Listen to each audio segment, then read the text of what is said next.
Tonight, we're going to gently open the ancient book of Greek myths, not for tales of thunderous gods or epic battles, but for a quieter, more contemplative journey. Imagine the soft glow of twilight over olive groves, the distant murmur of the Aegean Sea, and the soothing rhythm of a story that, despite its weighty themes, holds a surprising lesson in peace and acceptance.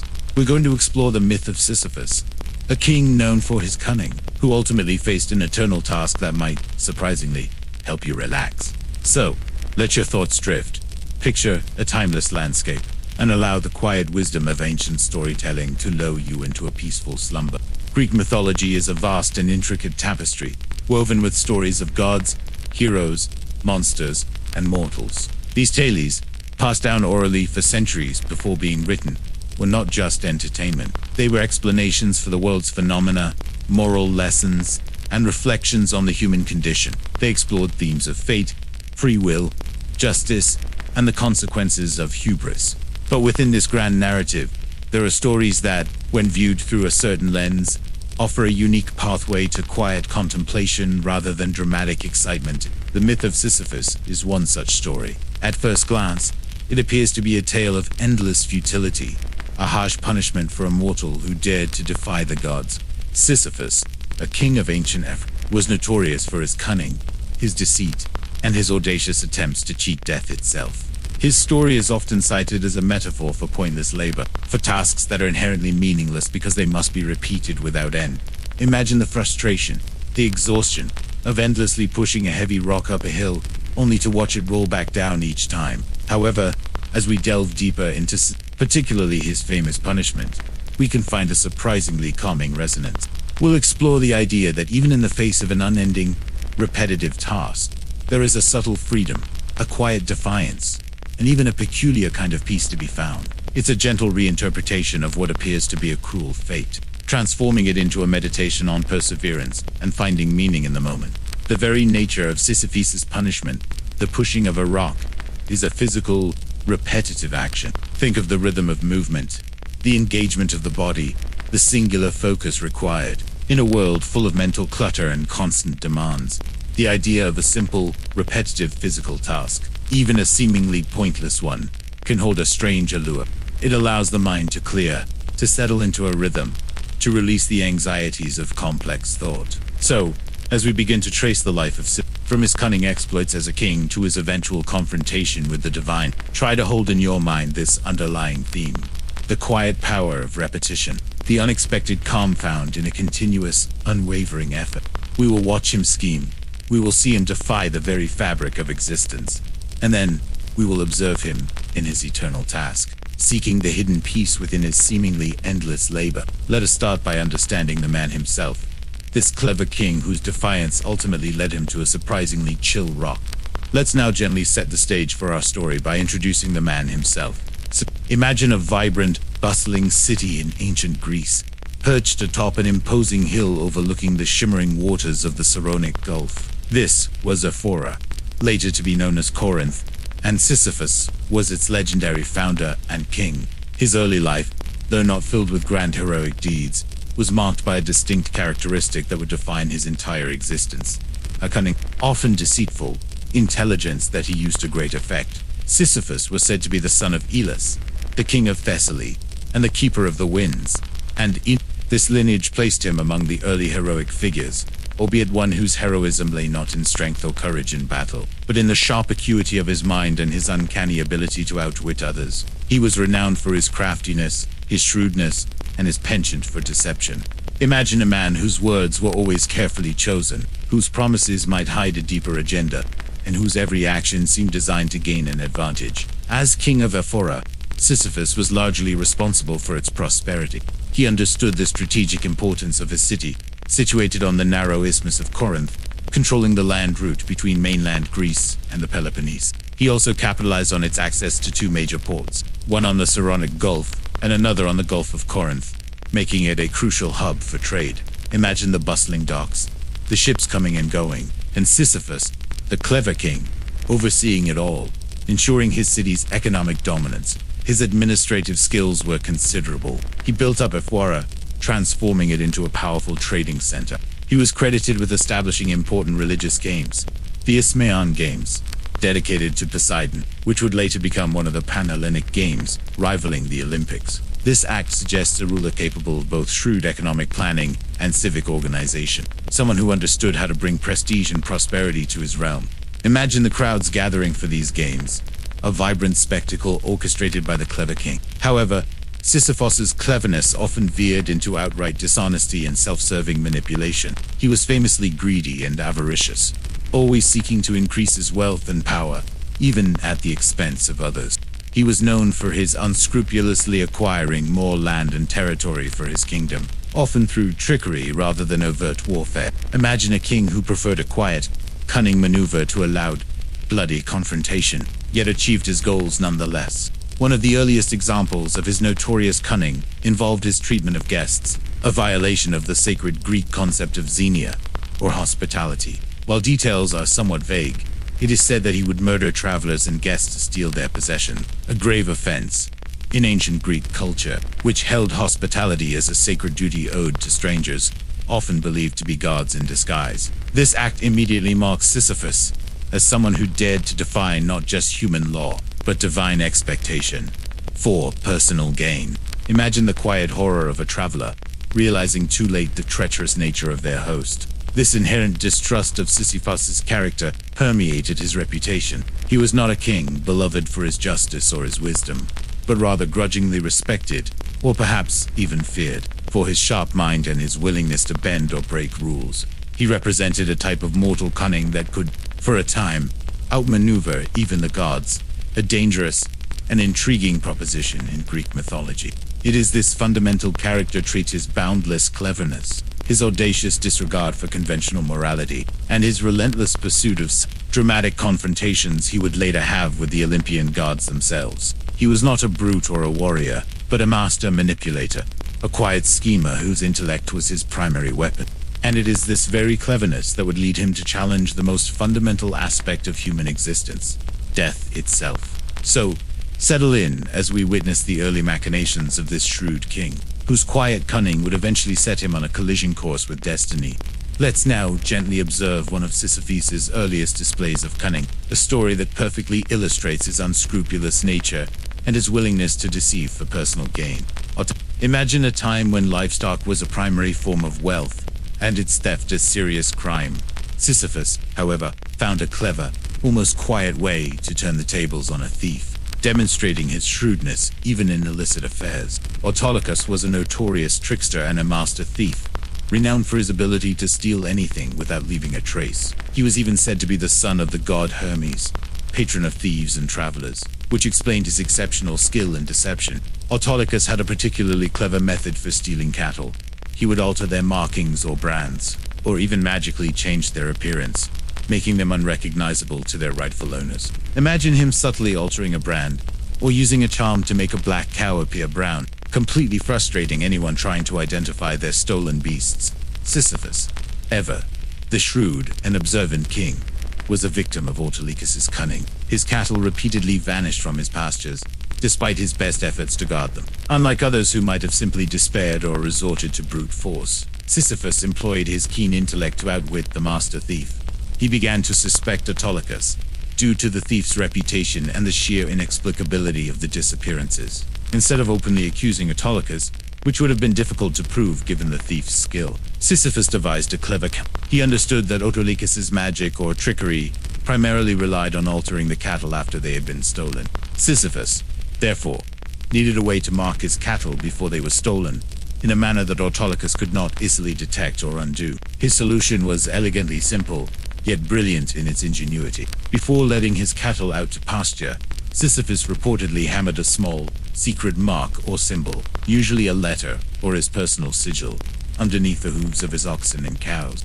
Imagine the quiet, methodical work, turning over each hoof carefully, almost invisibly, etching or stamping a tiny, hidden mark onto the underside of the animal's foot. This mark would be concealed when the animal walked, but would be visible upon close inspection. When Autolycus inevitably stole, he unknowingly drove away animals that carried their owner's secret signature. Sisyphus then visited Autolycus, ostensibly to search for his lost animals. While inspecting Autolycus's herd, Sisyphus quietly, perhaps feigning interest in the animal's health, would discreetly lift their hooves. Imagine the subtle movement of Sisyphus's hand, the quick glance at the underside of a hoof, and the quiet satisfaction as he saw his secret mark. With this irrefutable proof, Sisyphus was able to expose Autolycus's deception. The thief, caught red-handed by Sisyphus's superior cunning, was reportedly so impressed by the king's ingenuity that he even became a grudging admirer. This encounter established Sisyphus's reputation as a man who could not be easily fooled, a testament to his sharp, resourceful mind. This tale, while seemingly minor, serves as a crucial character study of Sisyphus' observational skills.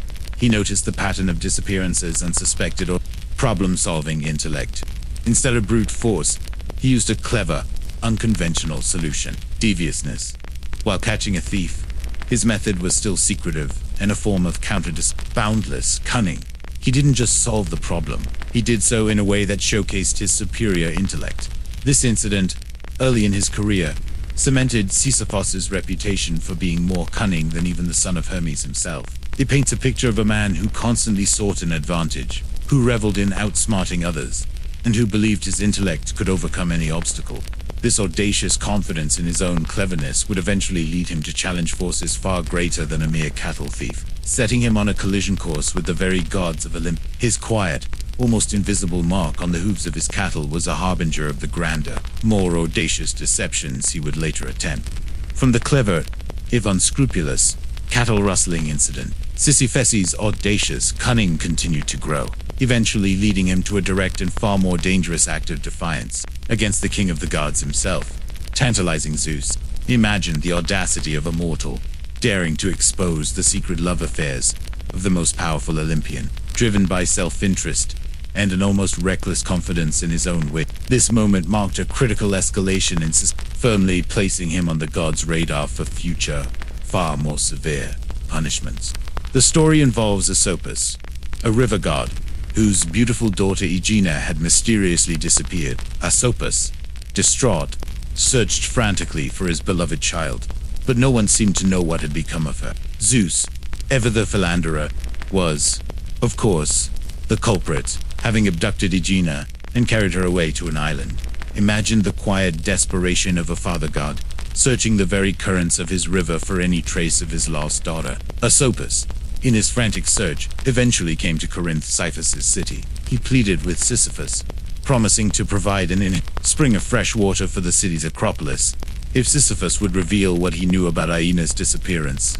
Corinth, though prosperous, was located on a rocky isthmus and often faced challenges with its water supply. Sisyphus, ever pragmatic and opportunistic, saw a chance to secure a vital resource for his city and himself. Sisyphus, it is said, had witnessed Zeus carrying Aegina away. He possessed direct, incriminating knowledge of Zeus's latest illicit affair. This was incredibly dangerous information to hold, let alone to reveal. Revealing a god's secret, especially Zeus's, was a grave offense, often met with swift and terrible divine retribution. Imagine the quiet, calculating moment in Sisyphus' mind, weighing the immense danger of angering Zeus against the enormous benefit of an eternal water supply for his thirsty city.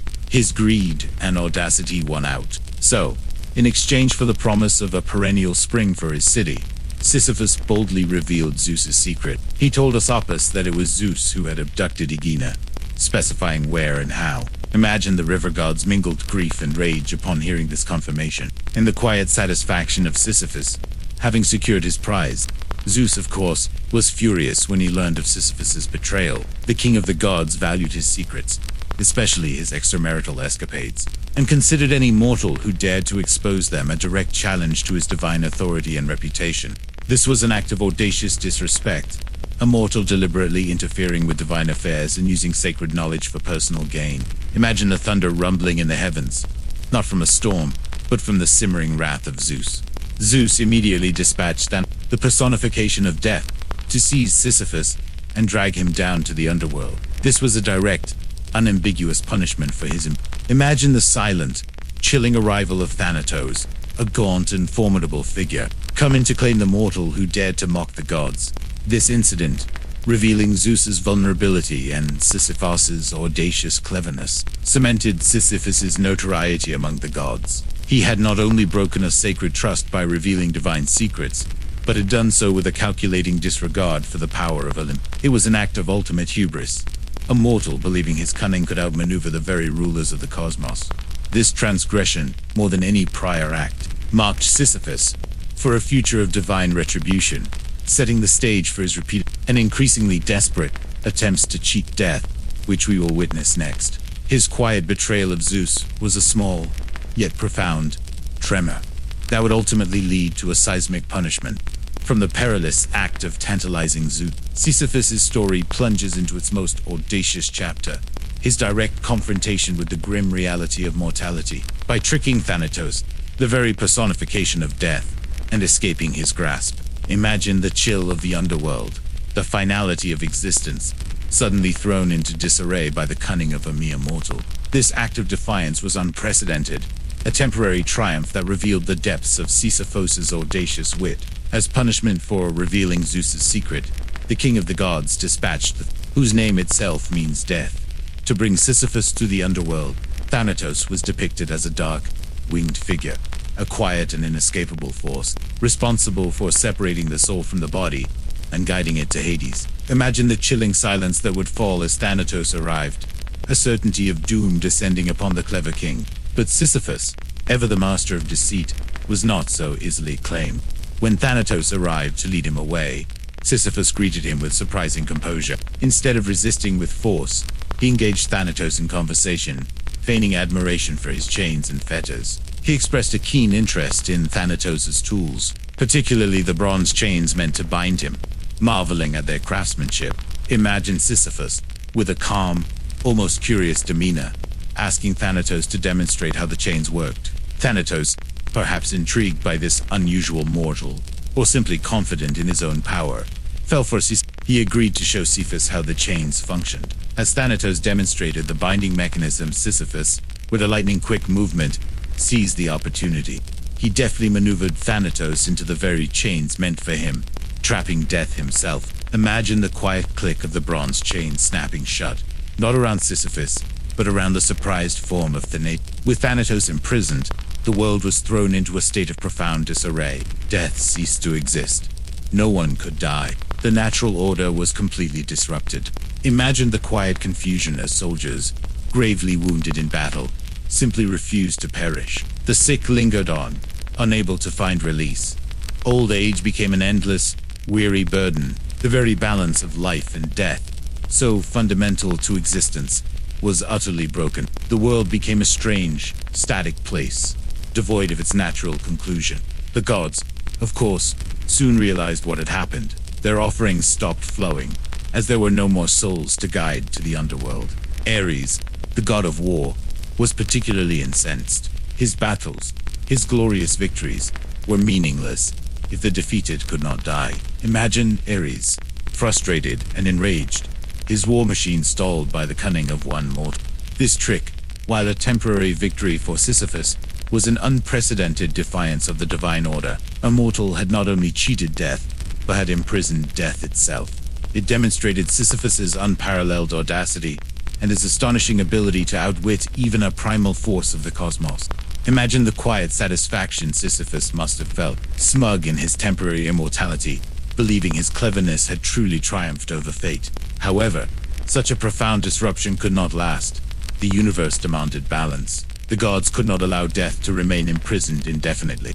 This extraordinary act of cunning ensured Sisyphus's notorious reputation, not just among mortals, but throughout Olympus. It guaranteed that his eventual punishment would be exceptionally severe, a consequence fitting for a mortal who dared to bind the very essence of Thanatos. The quiet moment of Thanatos' capture was a fleeting triumph, a silent challenge that would eventually reverberate with eternal repercussions. From his audacious imprisonment of death itself, Sisyphus's temporary triumph quickly drew the attention of the furious gods, leading to the inevitable intervention of Ares, the volatile god of war. Imagine the quiet chaos on Earth as no one could die. Battles became meaningless, and the natural order teetered on the brink. Ares, deeply frustrated by this mortal's cunning, would not tolerate such a disruption, leading to with Thanatos in chains. The world was in an unprecedented state of imbalance. Wounded warriors languished on battlefields, unable to find release in death, The old suffered endlessly, unable to pass on.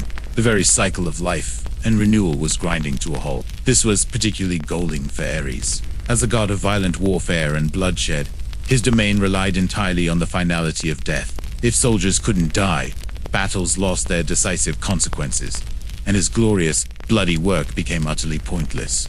Imagine Ares, his divine temper flaring, watching his human champions fight to no ultimate end, their efforts devoid of the grim satisfaction of finality. The complaints of the other gods would also have mounted. Hades, lord of the underworld, found his realm empty, its endless halls, silent and devoid of new souls.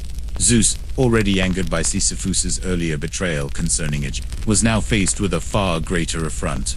A mortal defying the fundamental laws of existence, a direct challenge to Olympian authority on a cosmic scale. Imagine the murmurs of divine discontent echoing across Mount Olymp, demanding a swift resolution to this earthly predicament. It was Ares, however, whose direct sphere of influence was most immediately and profoundly impacted, who took decisive action. He descended to earth, seeking out. Imagine the powerful, imposing presence of the war god, radiating frustration and fury, as he discovered death himself bound by mortal cunning. Ares, known for his direct and often brutal methods, did not engage in subtle negotiations or clever tricks. He forcibly freed Thanatos from the bronze chains. Imagine the raw power of the god of war, effortlessly snapping the bonds that had held death captive, restoring him to his rightful, grim duties. With Thanatos liberated, the natural order of mortality was immediately reinstated. Death once again began to claim souls, and the world's grim rhythm resumed. With Thanatos free, his first and immediate task was, of course, to seize the audacious mortal who had imprisoned him. Sisyphus, who had briefly reveled in his temporary immortality, was now confronted once more by the inescapable figure of death. This time, there would be no clever words, no feigned admiration for chains. Thanatos, no doubt, with a newfound grim efficiency, would have wasted no time. Sisyphus was swiftly and unceremoniously dragged down to the gloomy depths of the underworld. This intervention by Ares highlights the severe consequences of Sisyphus' hubris. While his cunning was impressive, he was ultimately futile against the might of the Olympians. His act of binding Thanatos was an extreme transgression, a violation of the very fabric of the cosmos, which the gods could not allow to stand. It served as a cosmic reminder that while mortals might possess ingenuity, divine power ultimately dictates the laws of existence. For Sisyphus, this was his first, but not his last, descent into Hades. He had momentarily defied fate, but his freedom was fleeting. This episode cemented his reputation as the ultimate trickster, a mortal who dared to outwit even the gods. But it also ensured that he would remain firmly in the divine. His cleverness, which had saved him once, now guaranteed him a place among the greatest transgressors, destined for a punishment fitting his unprecedented defiance. The quiet triumph of Sisyphus was quickly extinguished by the forceful intervention of a god determined to restore the essential order of life and death. Having been forcibly returned to the clutches of Thanatos and dragged to the underworld by Ares, Sisyphus now found himself in the grim, silent realm of the dead. Imagine the chilling, oppressive atmosphere, the faint whispers of countless shades, and the echoing silence of the vast, sunless domain ruled by Hades and Persephone. This was Persephone's realm, the final destination for all mortals, and Sisyphus was now firmly within its inescapable grasp, or so it seemed. The underworld in Greek mythology was not necessarily a place of immediate torment for all souls, but it was certainly a realm of inescapable finality. Souls, once they crossed the river Styx, were destined to remain there, living a shadowy existence. Imagine the dull, gray landscape, the mournful cries of the unburied, and the chilling presence of the infernal deities. For a mortal as cunning and life-loving as this confinement would have been a torment in itself, a stark contrast to the vibrant, scheming world he had left behind. Persephone, the queen of the underworld, played a crucial role here. She was the daughter of Demeter, goddess of the harvest, abducted by Hades to be his queen. Her dual nature, goddess of spring and fertility above ground, and queen of the dead below, made her a unique figure of both beauty and stern authority. Imagine Persephone, seated beside Hades on their throne, her expression calm but resolute, presiding over the endless legions of the deceased. Sisyphus, even in the face of this inescapable doom, retained his characteristic audacity. He knew that to escape the underworld, he would need to employ his cunning once more, and somehow appeal to the very beings who held him captive. This required a daring plan, one that relied on exploiting the subtle nuances of divine law and mortal obligation. His first experience of the underworld, though brief, would have reinforced its undeniable finality. He saw the river Styx, the ferryman Charon, and the hound Cerberus guarding its gates. He understood that simply walking out was not an option. He needed a legitimate, or at least justifiable, reason to be sent back. His target for this appeal was likely Persephone, perhaps seen as the more approachable of the infernal rulers, or perhaps because his plan involved an appeal to human customs and pieties that she, as a goddess with strong ties to the living world, might understand. Hades was notoriously unyielding, but Persephone, who spent part of each year above ground, might possess a sliver of sympathy for mortal plights, or at least an appreciation for proper rituals. Sisyphus's continued defiance, even in Hades's realm, highlights his unyielding nature. He was not one to passively accept his fate. He believed his intellect could overcome any obstacle, even the very laws of life and death. His presence in the underworld, after having so defiantly cheated that, would have been a notable event, perhaps causing a subtle ripple of amusement or exasperation among the deities of the dead. The stage was set for his audacious return to Persephone's realm was not a surrender, but merely a strategic pause, a new battleground for his relentless cunning. He would now try to use the very customs of the living world as leverage against the rules of the dead, a quiet challenge to the established order, even from the depths of the underworld. Trapped once more in a silent, gloomy realm of the underworld, Sisyphus, ever the cunning strategist, immediately began to plot his second escape. Imagine him in the shadowy halls of Hades, his mind racing, not with despair, but with audacious schemes. This time, his plan relied not on physically binding death, but on exploiting the sacred customs of the living world. A truly ingenious, almost quiet, manipulation of divine and mortal expectations. His target for this elaborate deception was his own wife, Merope. In ancient Greek society, burial rites and funeral rituals were incredibly important.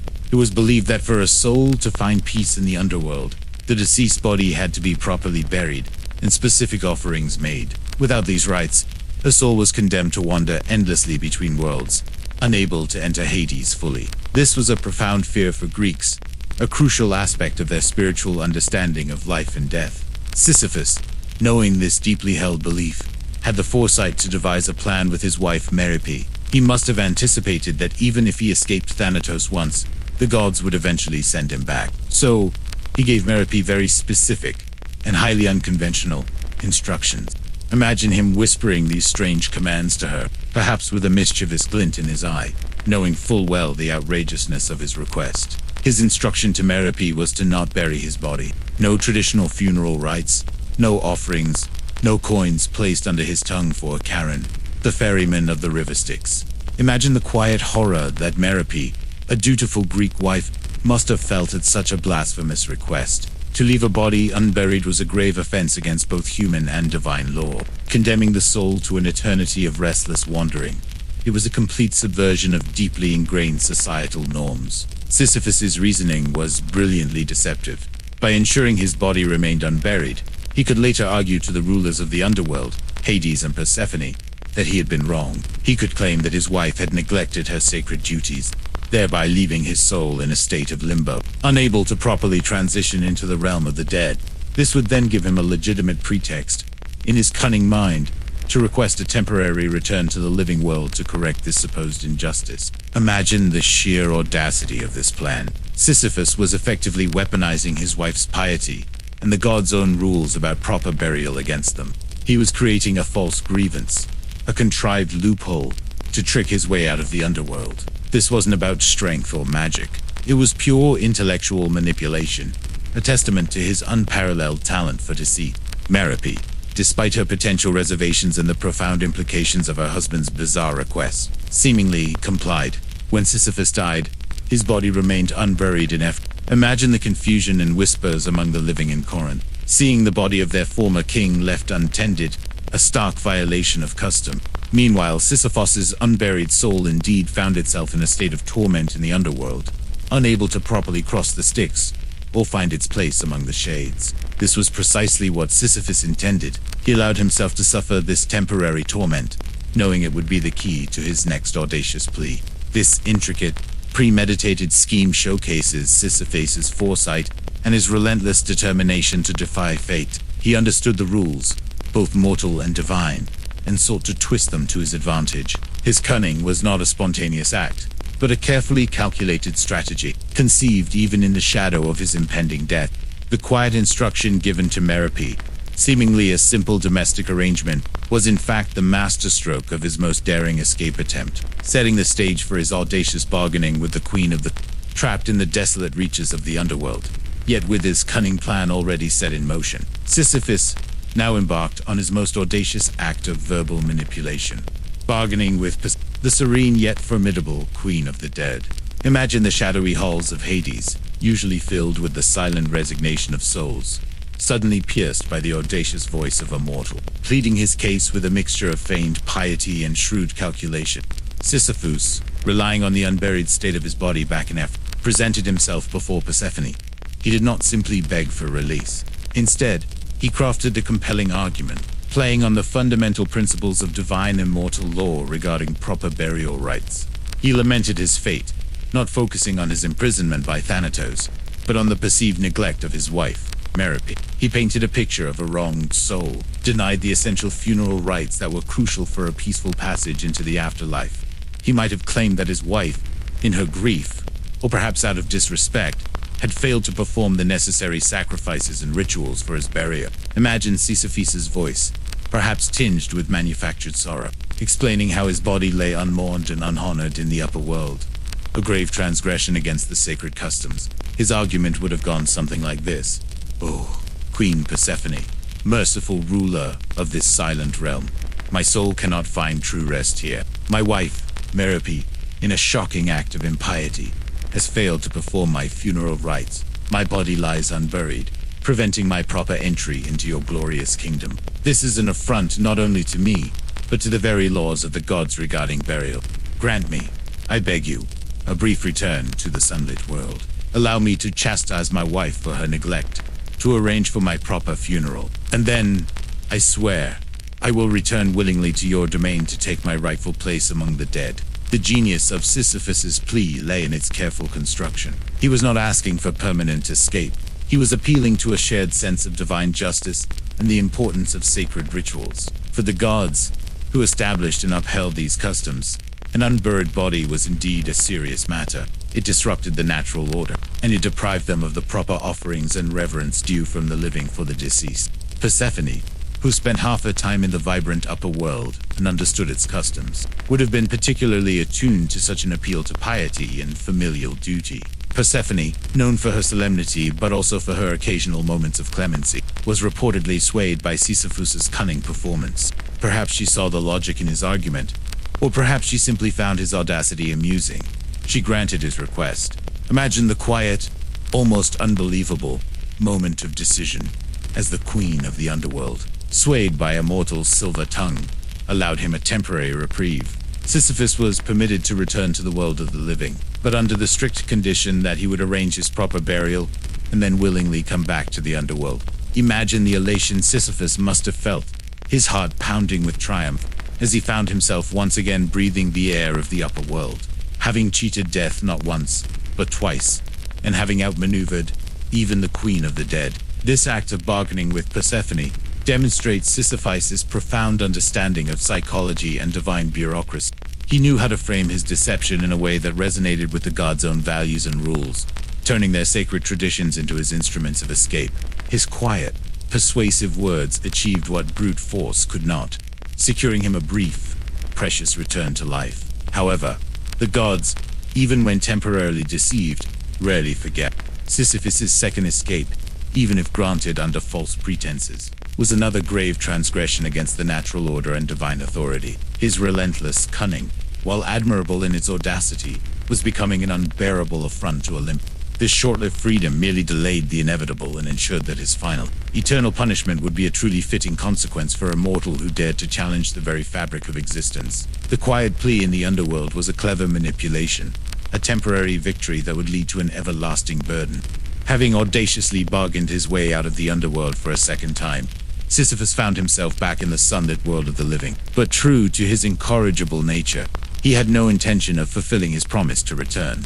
Imagine Sisyphus, once again breathing the sweet air of reveling in his temporary freedom, likely chuckling at his cleverness in deceiving Persephone herself. He chose to live out his days on Earth, enjoying the comforts of his kingship, rather than willingly submitting to the grim finality of Hades. This profound act of defiance, however, could not go unnoticed or unpunished indefinitely, leading to the decisive intervention of Hermes, the messenger of the gods. Sisyphus, back in his kingdom, continued to rule and enjoy life, ignoring the solemn vow he had made to He perhaps reasoned that if he simply stayed put, the gods would eventually forget about him, or that his cunning could find yet another loophole.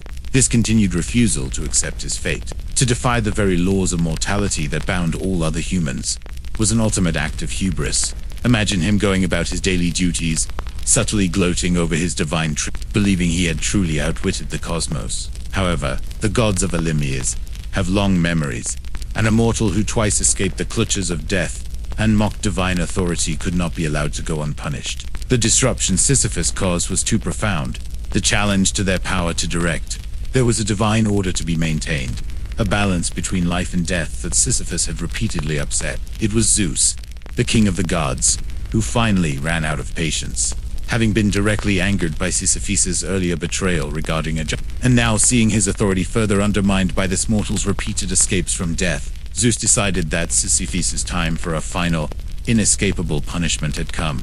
To carry out this definitive task, Zeus dispatched Hermes. Hermes was the ideal choice for this grim task. As the messenger of the gods, he possessed incredible speed and agility, allowing him to traverse realms with unparalleled ease. More importantly, Hermes was also the psychopomp, the guide of souls to the underworld. He was the divine escort who ensured that the deceased reached their proper destination. Imagine the quiet, swift descent of Hermes, his winged sandals barely touching the ground, arriving directly to claim there would be no escape, no bargaining, no clever tricks this time. Hermes arrived in Ephra, not with the imposing might of Ares, but with the quiet, authoritative swiftness of a divine arbiter. He did not engage in conversation or negotiation.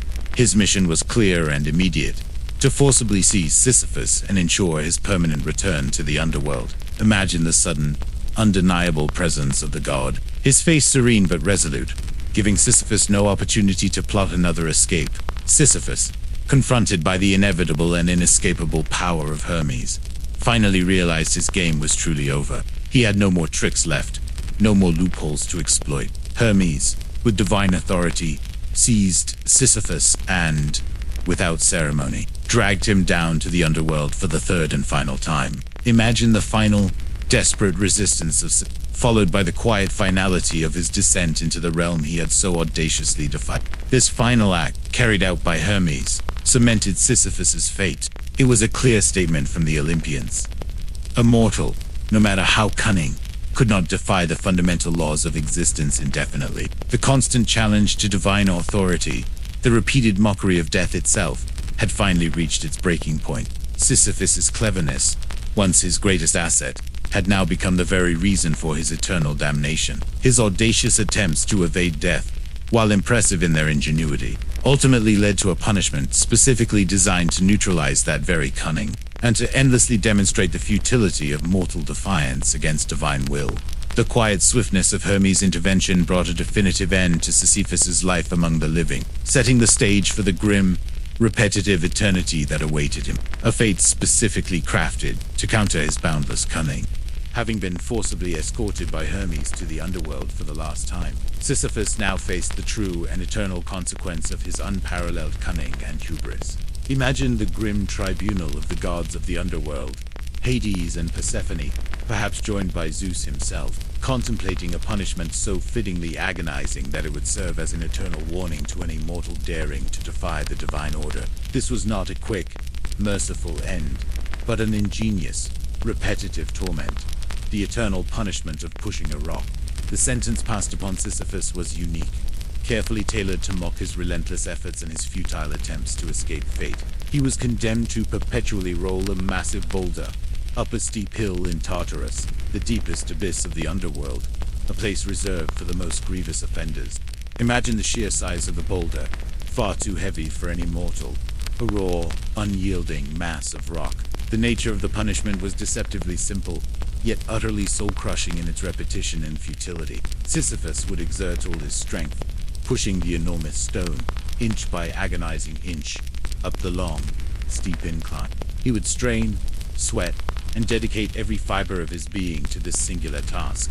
He would come agonizingly close to the summit, perhaps just a few feet or inches from reaching the top, where he might finally find a moment of respite. But then, just as he neared the crest, the cruel, ingenious twist of his punishment would reveal itself.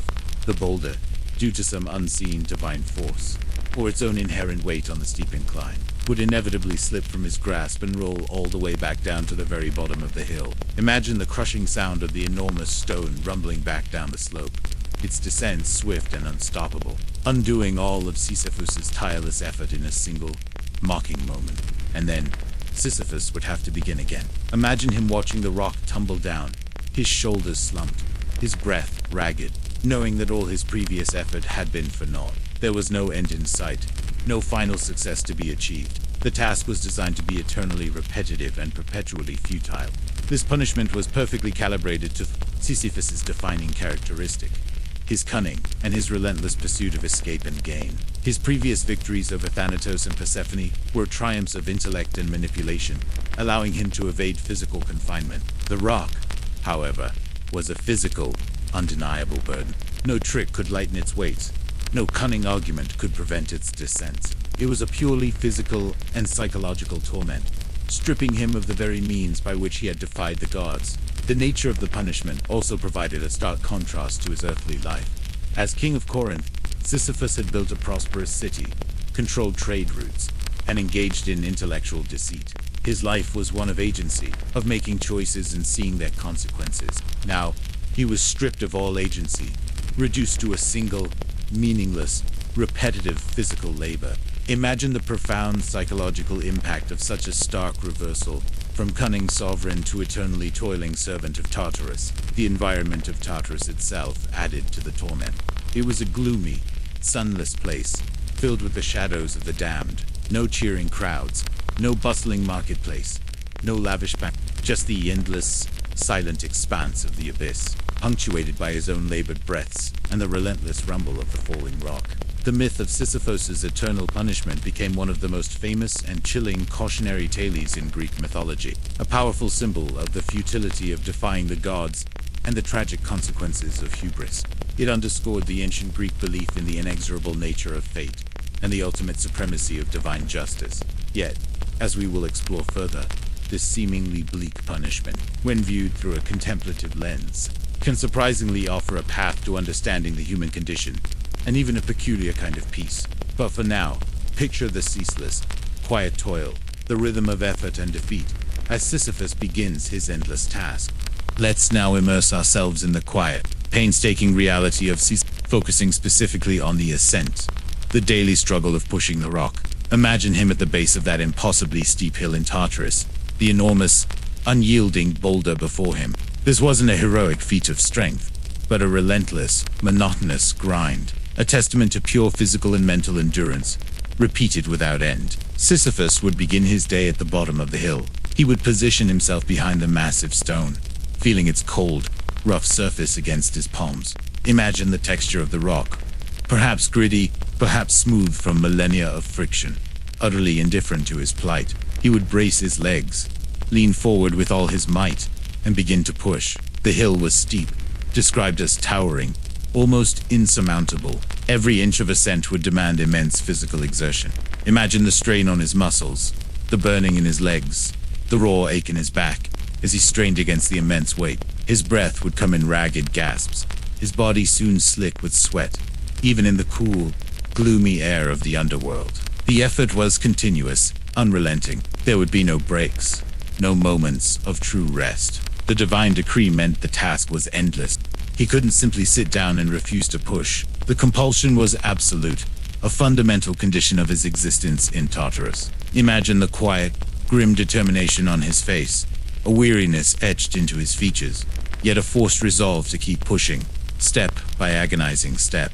As he pushed, the ground beneath his feet would be loose and treacherous, making every step a challenge. Perhaps small stones would shift, threatening his footing, or the incline would seem to get steeper with each upward movement. Imagine the subtle slips, the momentary loss of purchase, forcing him to redouble his efforts to keep the boulder from rolling back down prematurely. The sunless realm of Tartarus offered no visual markers of progress, only the slow, arduous grind.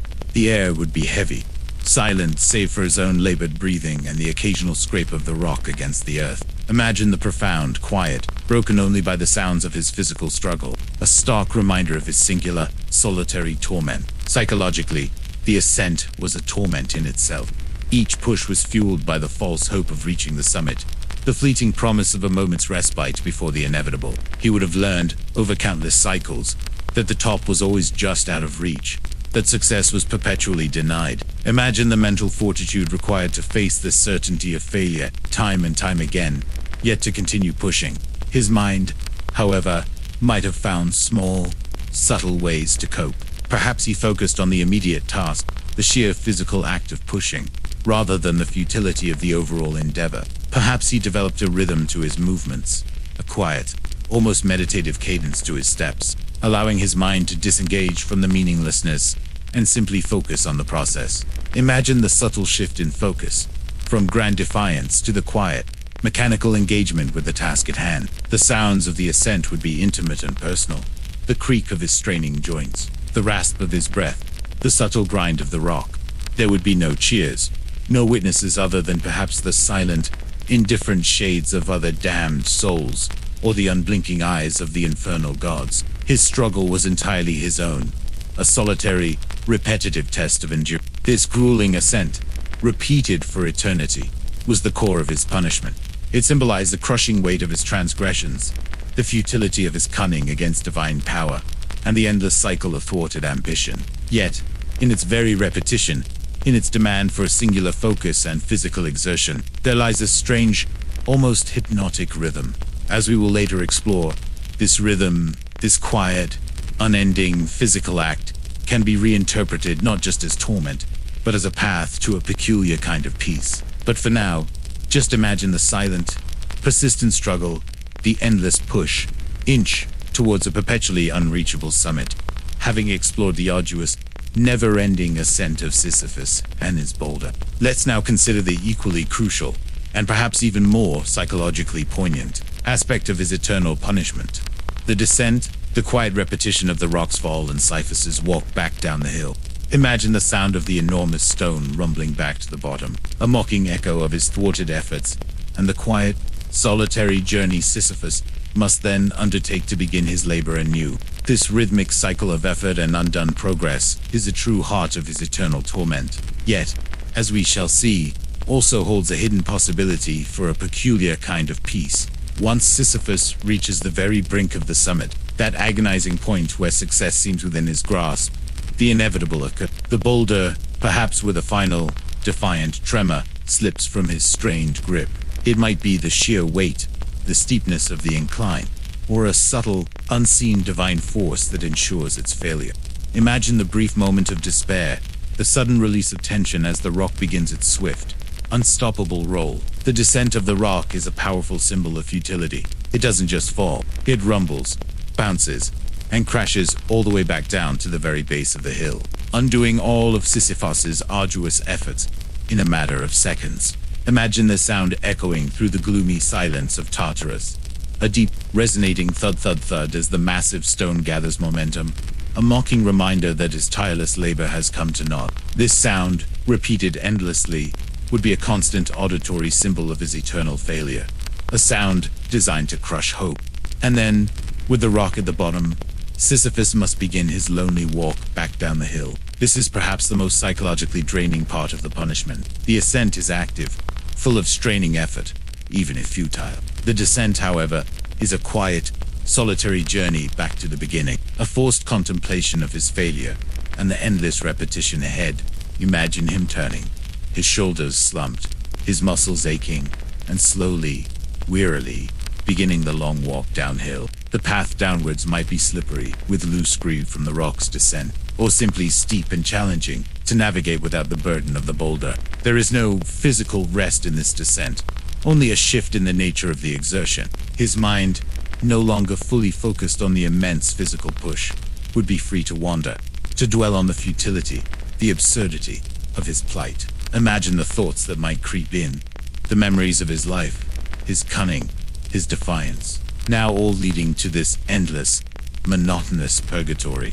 There is a rhythm to this cycle: the strained descent, the thunderous fall, the weary descent, and then the fresh start. This repetitive pattern, repeated for all eternity, is the essence of his punishment. It is designed to crush hope, to instill despair, and to prove the ultimate futility of mortal defiance against divine will.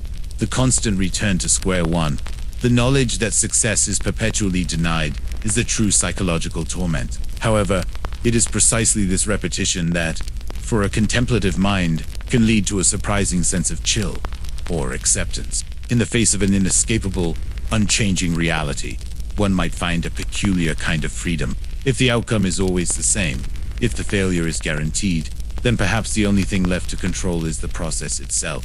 Imagine Sisyphus, embracing the rhythm of his body, the feel of the rock, the pattern of his steps, not as a means to an end, but as the purpose itself.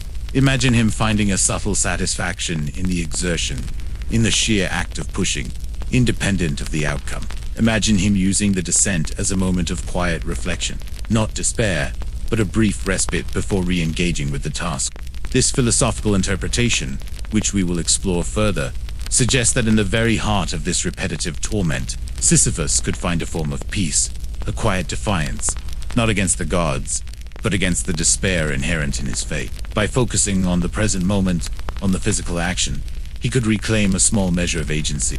But for now, settle into the quiet, rhythmic sounds of his eternal loop, the groaning effort of the push, the terrifying rumble of the fall, and the weary, silent footsteps of the descent. It is a cycle designed for futility, yet in its very predictability, it carries a strange, almost hypnotic calm, a testament to the unchanging nature of eternal consequence.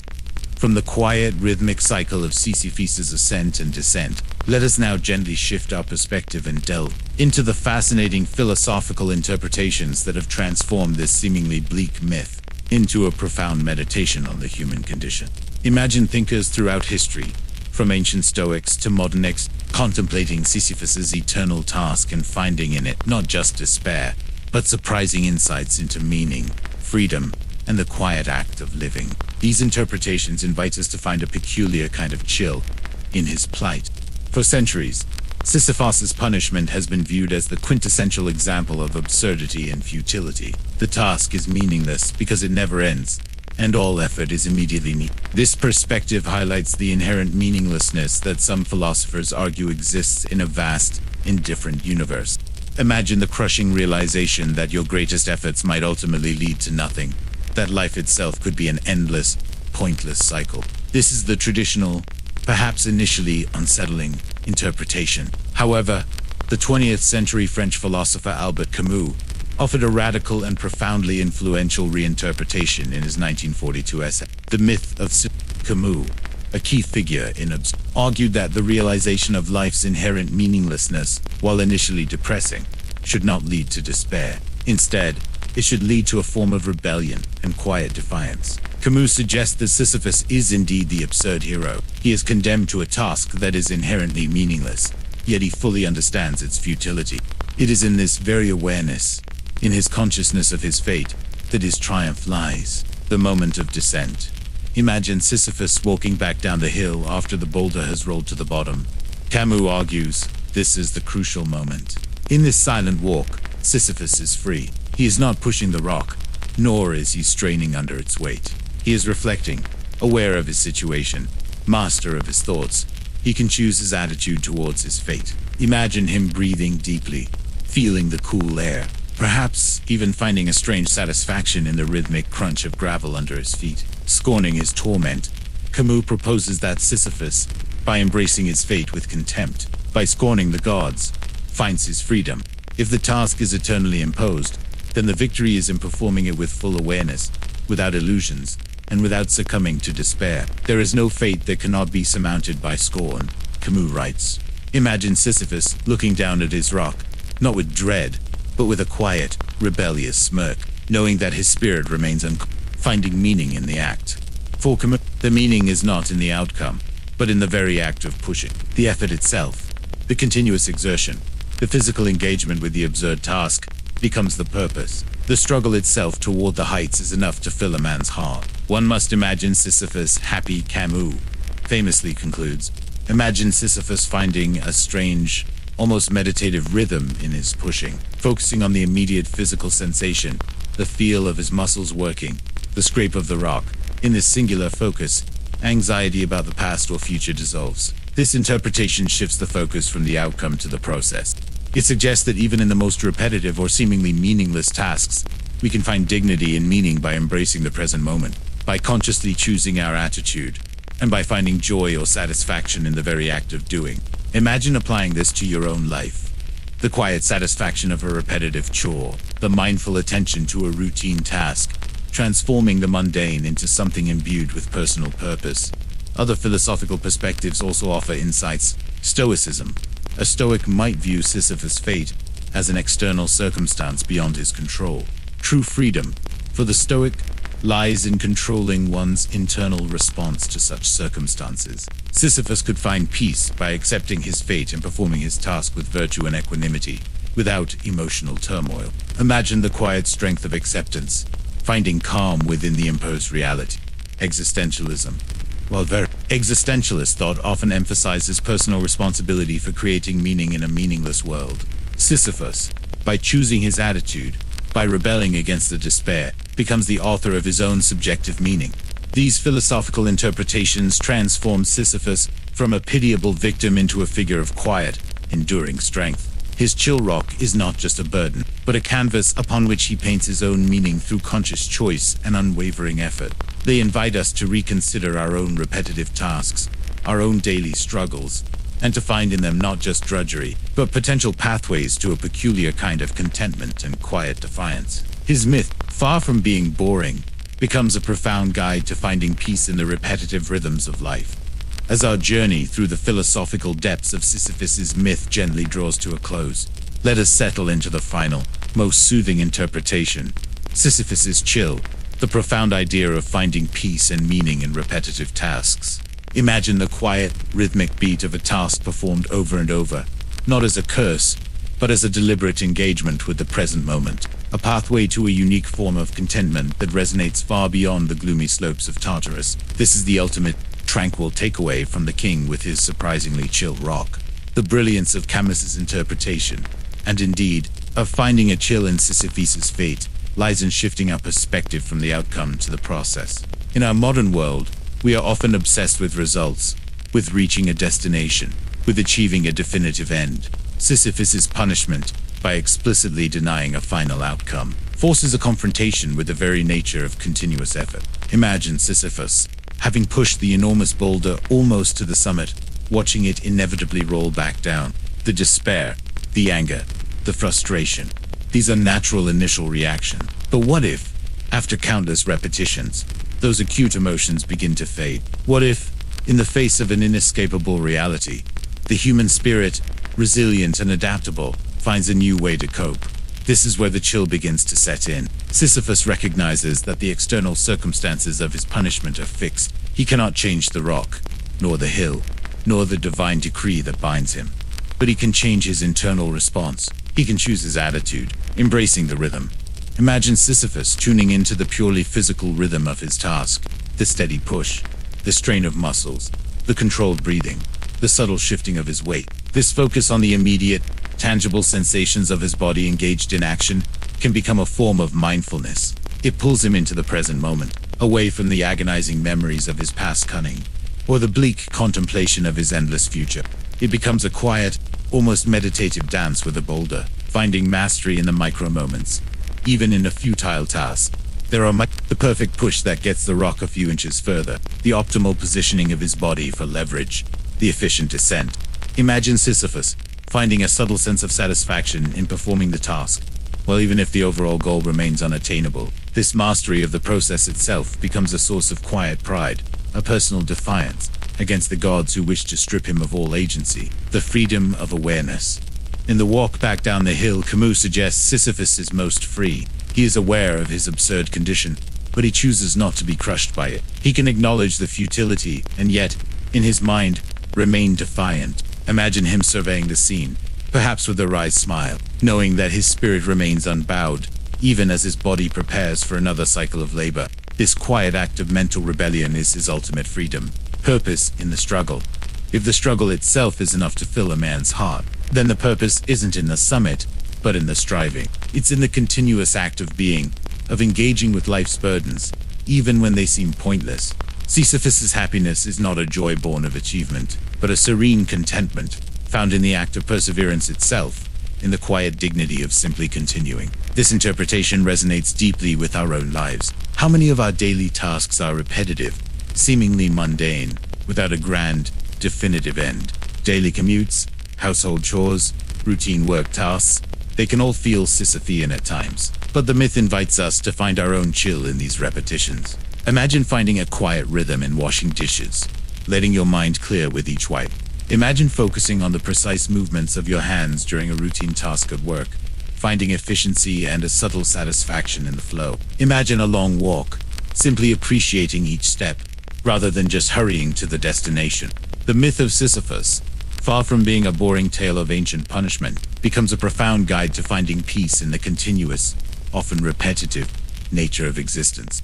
It teaches us that even when external circumstances are beyond our control, our internal attitude, our conscious engagement with the present moment, and our quiet defiance against despair can transform burden into a unique form of contentment. So, as you drift deeper into peaceful slumber, imagine Sisyphus, still pushing his rock, finding his own quiet rhythm, and embrace the comforting thought that even in endless repetition, there can be a surprising sense of serenity. Sweet dreams.